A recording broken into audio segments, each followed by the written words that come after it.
Généralement, dans l'industrie musicale, après seulement 1 an de carrière, au mieux, tu commences tout juste à te faire un nom. Pop Smoke, lui, il faisait déjà des concerts ultra bouillants devant des milliers de personnes, durant lesquels il lâchait ses meilleurs pas de danse.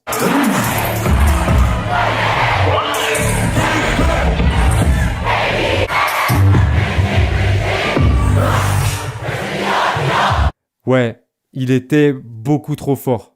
En 2019, le rappeur Pop Smoke a littéralement explosé aux États-Unis grâce à la sortie de sa mixtape Meet the Woo. Après avoir vécu toute sa vie dans un environnement hostile marqué par des histoires de gangs, il avait enfin trouvé une échappatoire. Mais malheureusement, son ascension fulgurante s'est stoppée net lorsqu'il a été tué par balle à seulement 20 ans, dans la nuit du 19 février 2020. Que s'est-il passé le jour de la mort de Pop Smoke? C'est ce que nous allons tenter de découvrir ensemble dans cet épisode de Frères Castor. Étonnamment, avant de le devenir, Pop Smoke n'avait jamais rêvé d'être un artiste à succès. Depuis son enfance, sa seule ambition était de faire de l'argent. Beaucoup d'argent. C'est seulement quelques mois avant de souffler ses 19 bougies qu'il a commencé à rapper.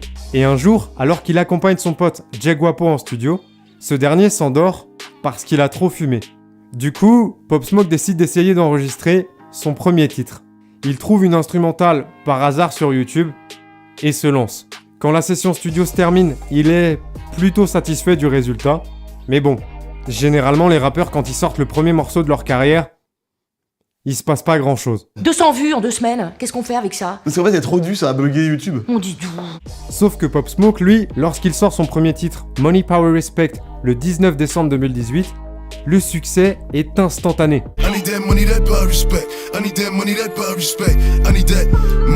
En quelques jours, le morceau fait des dizaines puis des centaines de milliers d'écoutes sur SoundCloud.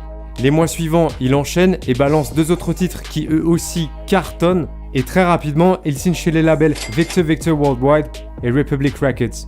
Puis, le 23 avril 2019, Pop Smoke sort le single Welcome to the Party qui va tout exploser.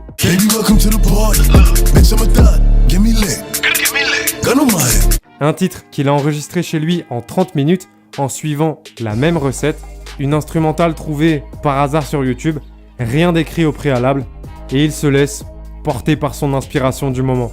Il a même reconnu plus tard en interview qu'à ce moment-là, il ne savait pas vraiment ce qu'il faisait. Et pourtant, le single est un véritable hit qui sera plus tard certifié disque d'or. Le morceau est validé publiquement par de nombreux artistes comme Meek Mill, Cardi B ou encore Pusha T. Le clip posté sur YouTube fait des millions de vues en quelques semaines. Bref, l'univers était avec lui et les étoiles semblaient alignées pour qu'il détruise tout avec la sortie de son premier projet. Ce qu'il a fait. Le 26 juillet 2019, Pop Smoke sort sa mixtape Meet the Woo qui rencontre un gros succès, notamment grâce à Welcome to the Party bien évidemment, mais aussi à d'autres titres comme Dior ou PTSD. Christian Dior. My PTSD starting to kick in, so I gotta get hot. Trey shot that nigga with my car, so now I gotta get low. Durant l'été, il collabore même avec Nicki Minaj sur un remix de son hit.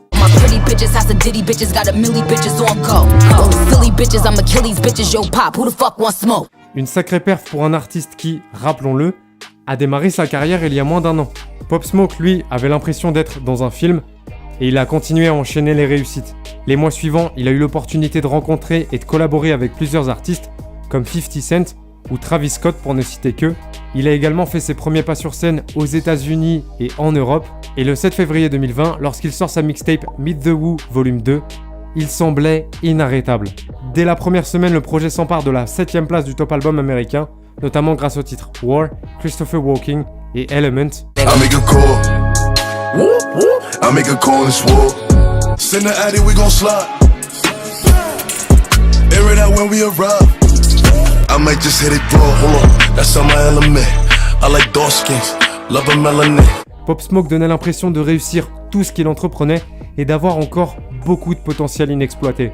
En 14 mois de carrière et à seulement 20 ans, il avait accompli ce que la plupart des artistes rêvent d'accomplir après plusieurs années. Une réussite qu'il n'avait pourtant absolument pas anticipée. My mom always would tell me I had a voice, but I never would have said I'll be a rapper. Mais malheureusement, le rêve éveillé qu'il était en train de vivre a pris fin brutalement lorsqu'il a été abattu dans la nuit du 19 février 2020. Quelques jours après la sortie de Meet the Woo Volume 2, Pop Smoke s'envole avec une partie de son équipe direction Los Angeles pour continuer la promotion de son projet et préparer sa première tournée qui arrivait à grands pas. C'était aussi l'occasion pour lui de célébrer sa réussite et de profiter du soleil californien. Il avait donc décidé de louer une villa dans les collines à Hollywood. Et le 18 février 2020, il y organisait une soirée pour fêter le succès de sa dernière mixtape. Sauf que dans la nuit, vers 4h30, peu de temps après que la soirée se soit terminée, 4 hommes tentent de s'introduire dans la villa en passant par l'arrière. Malheureusement, le système d'alarme était désactivé et l'un d'entre eux, armé et masqué, réussit à entrer pendant que les 3 autres retournent à l'avant de la propriété. Sans un bruit, l'intrus commence à arpenter lentement le rez-de-chaussée, son arme à la main. Les détails sur ce qu'il s'est passé exactement par la suite ne sont pas clairs, mais le consensus raconte que lorsqu'il est tombé sur Pop Smoke, qui était seul dans une pièce, il a ouvert le feu à plusieurs reprises, le touchant mortellement dans le torse. Les assaillants ont aussitôt pris la fuite et les personnes présentes dans la villa ont alerté la police. Quand les secours sont arrivés, Pop Smoke était inconscient, il n'avait pas de pouls et ne respirait plus. Ils ont tenté de le réanimer en lui faisant un massage cardiaque et ils l'ont transféré vers l'hôpital le plus proche. Mais malgré leurs efforts, il sera officiellement prononcé mort quelques heures plus tard, à l'âge de 20 ans. Lorsque l'annonce est tombée, ça a provoqué une véritable onde de choc et s'en est suivi un déferlement d'accusations et d'allégations partant dans tous les sens. Le monde entier voulait que les responsables soient retrouvés et punis pour le crime qu'ils avaient commis. Certains parlaient d'un cambriolage qui aurait mal tourné, d'autres d'un assassinat prémédité et organisé par des proches qui l'auraient trahi. Et malheureusement, toutes ces spéculations étaient encouragées par le fait que pendant longtemps, l'enquête menée par les autorités semblait au point mort. Durant plusieurs mois, la police de Los Angeles n'a pas communiqué publiquement sur l'avancement de l'enquête. Plus le temps passait, plus les gens étaient convaincus que cette affaire resterait non résolue. Et lorsque le 3 juillet 2020, le premier album de Pop Smoke, Shoot for the Stars, Aim for the Moon, sort à titre posthume, malgré l'énorme succès qu'il rencontre, un sentiment d'injustice persistait. Dès la première semaine, le projet s'est emparé de la première place du top album aux États-Unis, notamment grâce à des titres comme For the Night, The Woo ou Got It On Me. I did some wrong, but I'm always right. Said I know how to shoot, and I know how to fight. She wanna fight with the wolves.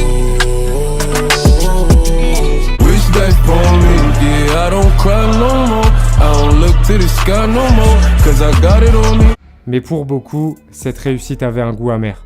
Et finalement, alors que certains n'y croyaient plus, le 9 juillet 2020, la police a annoncé avoir arrêté 5 individus en lien avec cette affaire.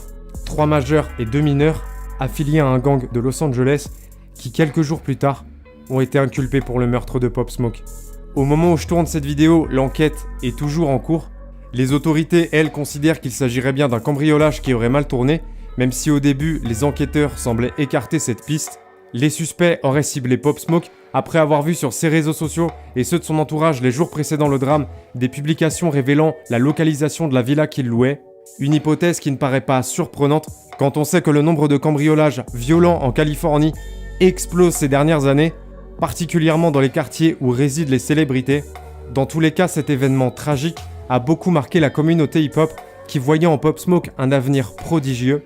Une fois de plus, le monde a perdu un jeune artiste talentueux à qui le destin n'a laissé le temps ni d'exploiter pleinement son potentiel, ni de profiter de sa réussite. Désormais, on ne peut qu'espérer que malgré sa mort, sa musique et ce qu'il avait réussi à créer autour de son art sur un laps de temps très court continuera de perdurer dans les années à venir. Je t'invite à aller écouter ou réécouter Shoot for the Stars, Aim for the Moon, mention spéciale pour Got It On Me, Mood Swings et Enjoy Yourself, que je kiffe vraiment.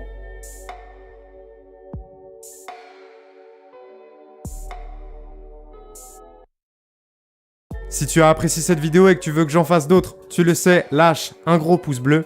Je t'invite à aller regarder cette vidéo dans laquelle je te raconte l'un des clashs les plus improbables de l'histoire du hip-hop qui opposait Mac Miller à Donald Trump, ou celle-ci qui explique comment XXXTentacion a réussi à entrer dans la légende à seulement 20 ans. Je mets en ligne des vidéos chaque semaine, donc si tu veux être sûr de n'en rater aucune, abonne-toi en cliquant sur ma grosse tête et n'oublie pas d'activer les notifications en cliquant sur la cloche.